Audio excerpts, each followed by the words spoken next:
time to get in a little bit deeper with this concept of simple harmonic motion.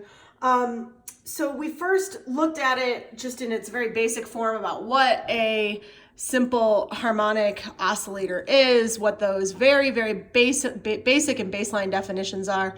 And now we're gonna dig in a little bit. You're gonna get an equation tonight that might not make a ton of sense right now, but being able to work with the equation, I find helps me to really understand what's going on with the equation. So it's one of those kind of, here's the equation, if you can plug in chugs that you can get some values. We're gonna look at it in class a lot more conceptually. So if you're feeling a little lost at the end of this, in terms of concepts, that's okay, because we're going to be looking at it more on Tuesday of next week. The goal is for right now for me to get you to just start working with the equation itself, so that you're not, so that you can start taking a look at relationships, and then we're going to take that equation, we're going to break it down even further, so that hopefully it makes a little bit more sense to you. So if you remember from the lab, we talked about the only thing that really impacts a simple pendulum depends on length and acceleration due to gravity. If you remember that, the Flying Pigs lab, this equation is gonna come back and get you. This is a little review of that. So the period is equal to 2 pi times the square root of the length of the string over G, and that G lives underneath that square root, by the way. It looks like it doesn't in my notes, but it does.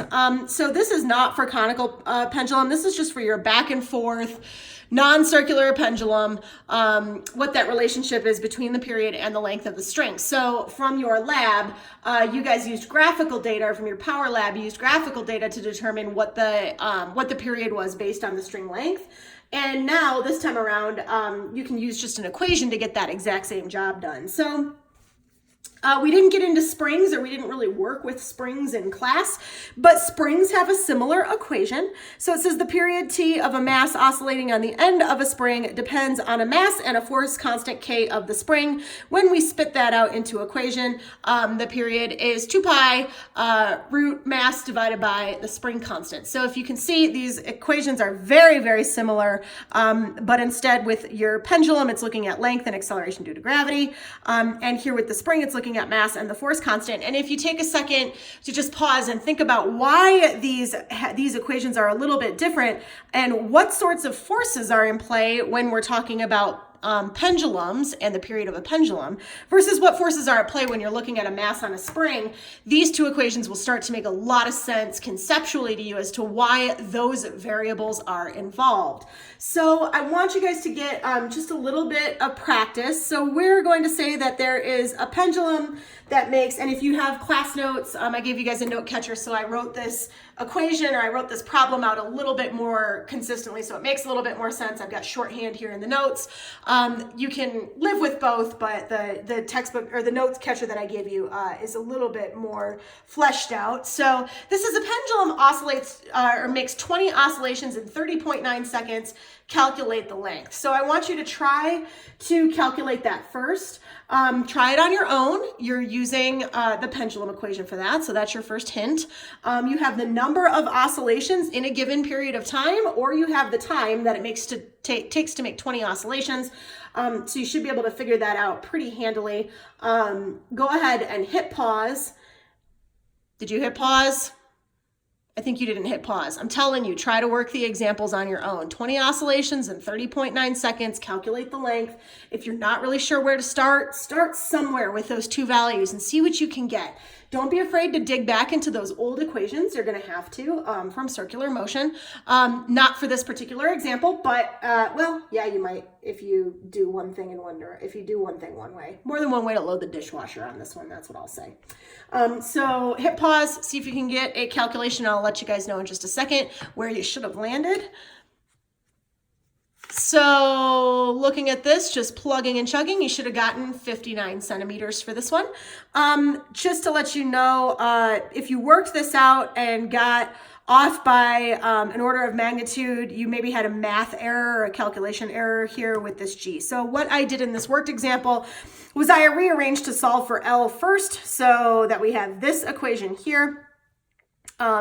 And then if you guys look at this, this looks awfully similar to pigs, yes. And then when you plug and chug for L, you get 0.59. And so that is obviously a measurement in meters. You want to go to centimeters. So try that one. If you didn't work something out or your calculator wasn't coming out the right way, get it in the calculator until it gets right, guys.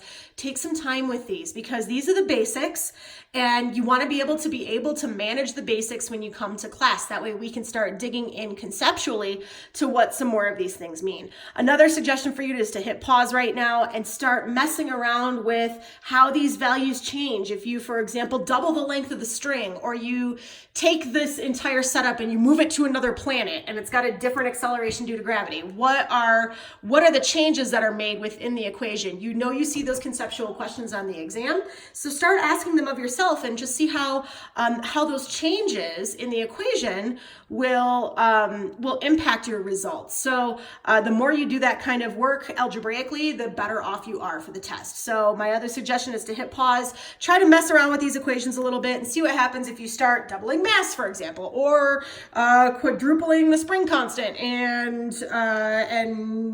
multiplying the mass by 3. It's up to you. Try to figure out, just try to mess with the equations a little bit and start seeing what happens to those relationships. So once you do that, let's take a look at a second example. And this one, you are going to have to go back to some old equations that we used back in forces. So this says there is, whoops, you really can't see that, can you? There we go. 200 gram mass is fixed on a long spring, and that length of that spring is increased by 5.4 centimeters. Calculate K. So you're obviously working out of this equation here. But what you have is you have an increase in length. So all you're given is the mass, and you're given an increase in length. If you guys look, that delta X does not live in this equation here, so you're going to have to find a way to make that more useful to you. So you have to find an old equation. So think about how you could get that value for that, think about how you could get that value so that you can help to solve the problem. And then the next thing it's going to ask you to do is to calculate the frequency. So just hit pause, see if you can come up with it. I'm going to give you a hint in another second, and then see if that can get you to where you need to go to get to your solution. So try it first on your own. And then if you can't quite get a start on this one, I'm going to remind you, spoiler alert, it's coming, that force is equal to your spring constant times your displacement. So you have a displacement and you have a force value there. And if you take that force, what is the force that's acting on that spring? Well, that force that's acting on that spring is gravity. So if the force that's acting on the spring is gravity, you can set your mg equal to your kx in order to figure out your spring constant. So from there, once you get that spring constant, so this is basically review from your from previous chapters. Now, how do you calculate the period? Well, now all you have to do is plug it into this guy. So take a second to plug it into there, and hopefully you will come up with a period of 0.468 seconds, a spring constant of 36.29 newtons per meter. And just for, if you got your period to be 0.468, remember that your frequency is just going to be the inverse of that. So you should have got 2.14 hertz. So moving on, we are going to redefine once again that equation for simple harmonic motion. Simple harmonic motion. If you remember from the first video, we talked about. I don't remember if I did that example in the notes first or not.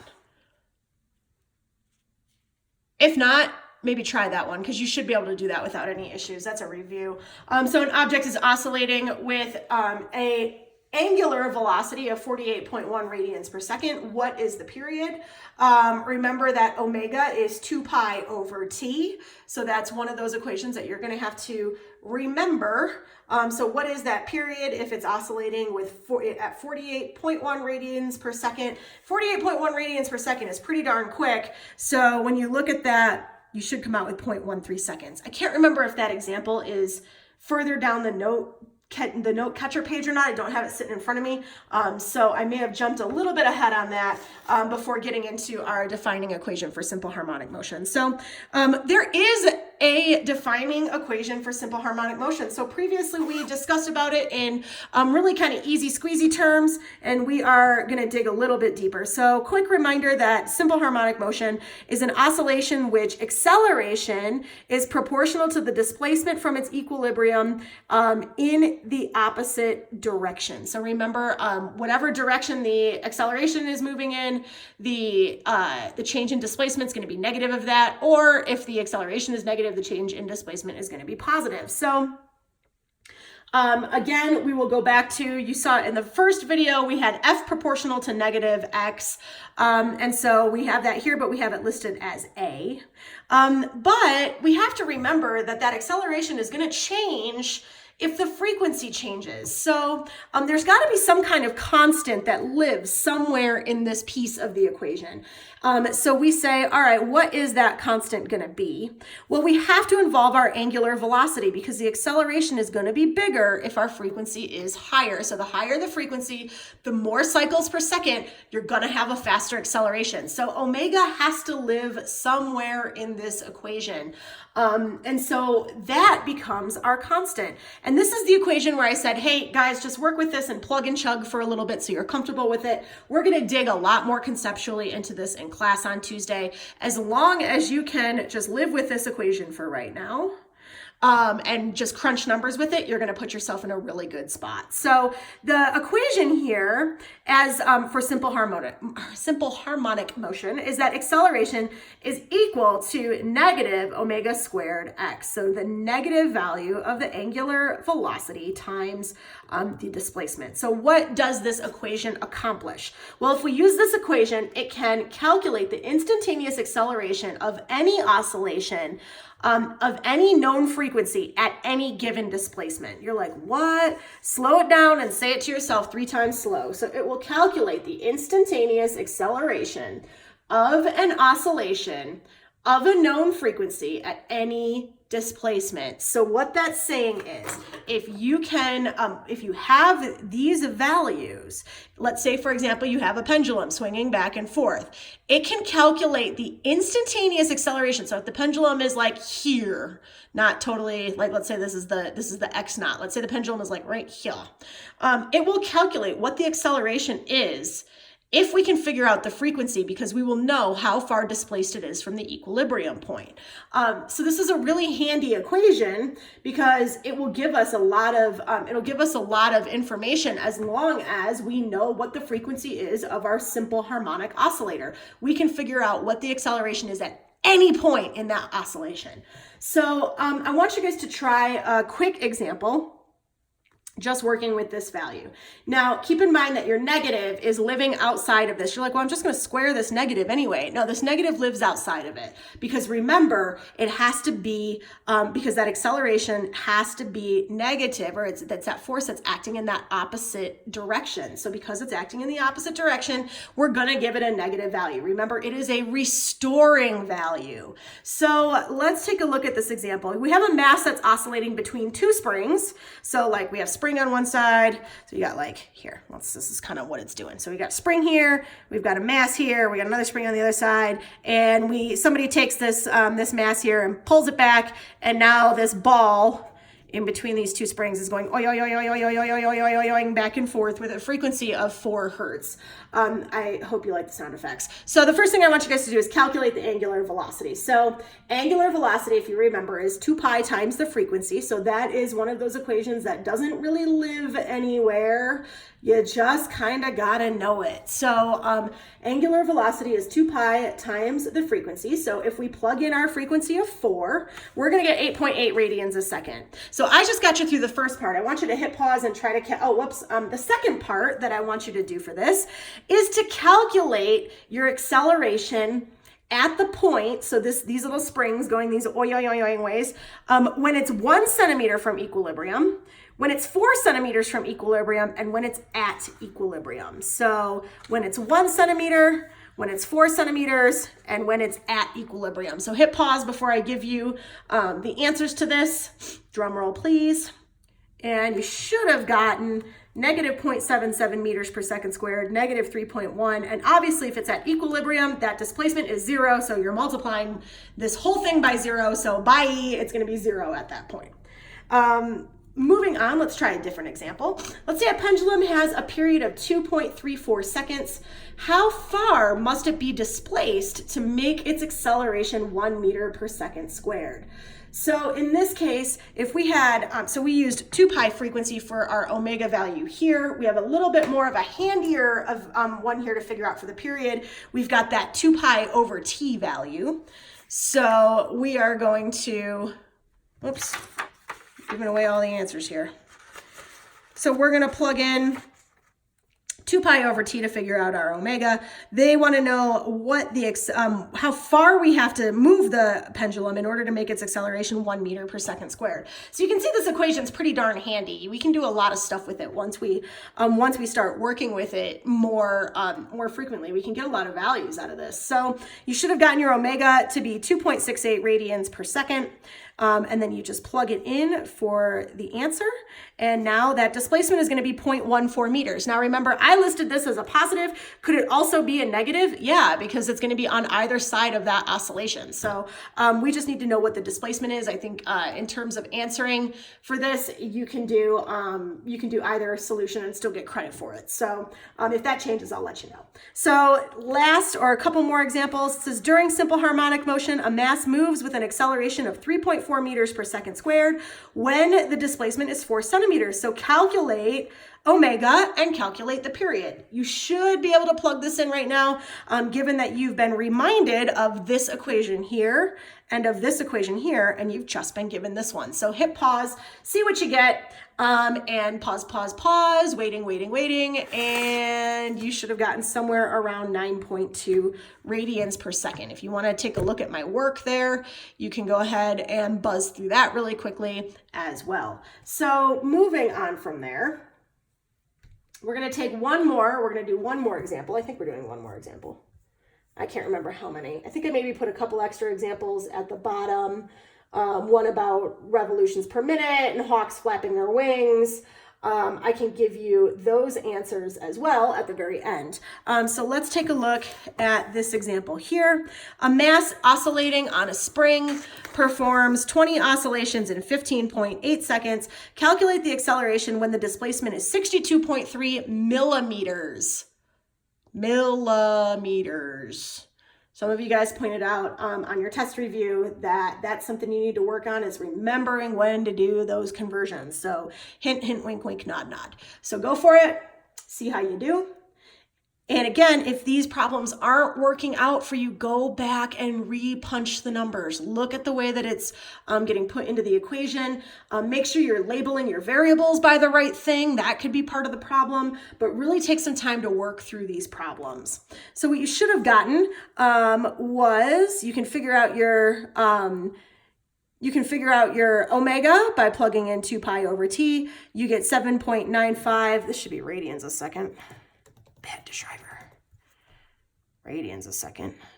Plug that bad boy into negative omega squared x. So you get negative 7.9 squared times 0.0623. You should get an acceleration of negative 3.94 meters per second squared. Again, restoring force. So what assumption did you make when you did this particular equation? Well, you assume that it was undergoing simple harmonic motion. There's not really a guarantee here, but since it is a simple harmonic motion chapter, one could assume that it is undergoing simple harmonic motion. Can you always assume that when you're going through, say, for example, testing in IB? For right now, let's say yes, but if that changes as we work through some more stuff in the future, I'll let you know. Couple more examples that you may have on the packet that didn't show up in the notes. Let's take a look at this. We're going to talk about this stuff later on. So try your the hawk wing problem and try your car engine problem. And then when you do, go back and see if you got those right, or just kind of sit those against those, and compare your answers to what I've got up here. 4,300 RPMs is a revolution per minute on that car problem. So that's revolutions per minute. So that would be cycles per minute. You got to get that into seconds before you can do anything else. So something to consider as you're working through it. And again, I can't remember where they show up in the notes. So hopefully you paused it and tried it on your own, and this is just extra and you're checking your answers. But that should do it for this note-taking session. And we are going to be doing a lot more with this, this negative omega squared x being equal to acceleration in class. So again, if you're like, I'm not really sure where this equation comes from, if you're not, we're going to be doing more with it come Tuesday. Come with questions.